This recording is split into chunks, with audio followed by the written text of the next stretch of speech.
welcome back, guys. It's your friend Ben. You guys, my friend, hopefully. Hopefully you like what you're reading. That's why you're sticking around watching these videos. Thought I'd talk about the setting. Setting it in an area I'm familiar with. I kind of feel like I'm riffing off of what Stephen King is doing. He's familiar with Bangor, Maine, Deary, Maine. He's, his home area is turf. And I'm familiar with Maryland. I spent most of my young life and now my adult life in Maryland. So you'll find most of my stories find their roots in Maryland. Now, N.A.P.A.O.A and Poppop, agents of Abdiel, don't take place exactly in and around our home, but something similar to it, because our home was not 150 years old. Our home is like 20 years old, I think, when we got it, the guy said. But for the confines of the story world that I wanted to create, it seemed to fit it better.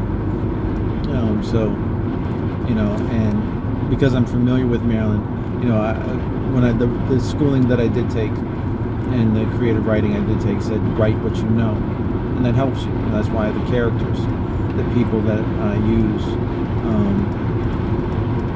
I base them on people that I know and that I'm familiar with, and archetypes of people that I know, their passions, their strengths, their abilities. Not saying that, that I'm anything the best of my character. No, I could not do what Poppop did. I don't think I have that in me as much as I'd love to say that I would do that for my family. I don't know that I could. But what I'm saying is that the area, the way I've tried to describe it, and having the shed and the garage and the house, the special place for being a protection, a place because we knew that something was going to happen, that Abdiel had chosen a family to stand with him and to fight and be prepared, because this was inevitable. Again, this is a Christian-based story. It's not 100% biblical, but it's based on ideas, and it's based on ideas that come from the scriptures. The scriptures are very specific on things that are going to happen. So I take those truths, and I'm making stories from them. So the fact that there is going to be an apocalypse, I don't know how that's going to happen, because there is no specific date given. In the Bible, it says that no man shall know the date nor the time. So I can't predict that.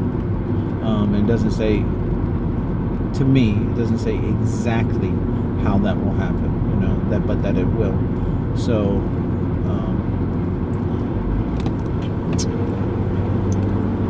it just says that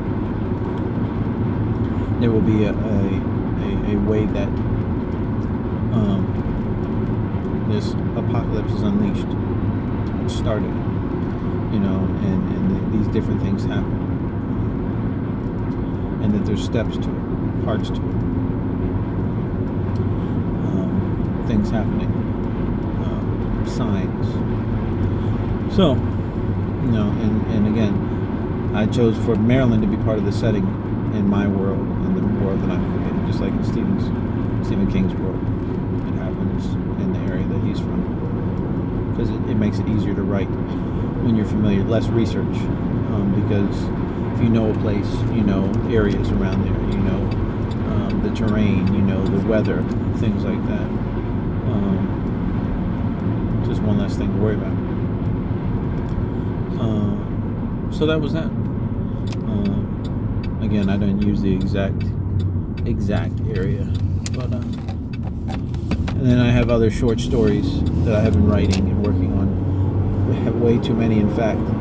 So as I continue to write, and if I do get a chance to publish and get people interested in these things and stuff of that nature, I would love to, as part of gifting and rewarding people for backing me and becoming, let's say, patrons, give away some of those short stories as a gift, as a reward. So if you're watching some of these videos because of that, and that's something to look forward to. Say, oh, here's a a PDF or a printed copy of a collection of short stories to say thank you. I appreciate you. You didn't have to do that, but here's something I've been working on. But that's something I'm going to be working on and on the back burner, because in between, there's editing to be done, because sometimes my fingers can't keep up with my thoughts. And can't keep up with the ands and the its and the does. And when I go back and I read, my mind puts them back in, but they're not really there. So my editing process usually consists of me reading to my wife out loud, or her reading to me, or both, so that I can hear what's missing, or she can see what's missing, and I make sure that it flows the way that it should flow, if that makes sense. Because dialogue is very important. Thought is very important. Somebody thinking when they're talking, you want to hear what they're thinking in their head. And since I've been sharing a lot of N.A.P.A.O.A on Facebook, I've had to try to come up with different ways to illustrate that things are being thought.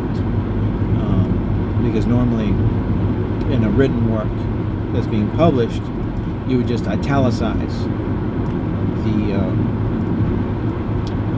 the words that are being thought, but you can't do that on a Facebook post.